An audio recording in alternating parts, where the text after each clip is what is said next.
ซ้อมไว้ซ้อมไว้เลี้ยงเลนก่อน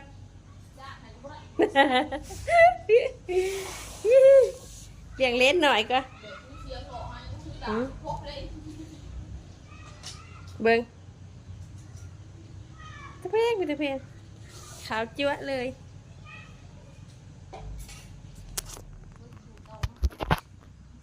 เบิ้งได้เลนน้อยแล้วให้มันหายอุ้มไว้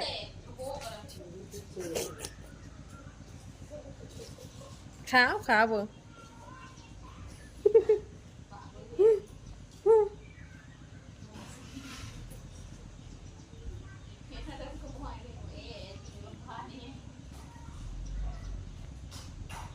สวมไว้เพื่อมีลูกด้วย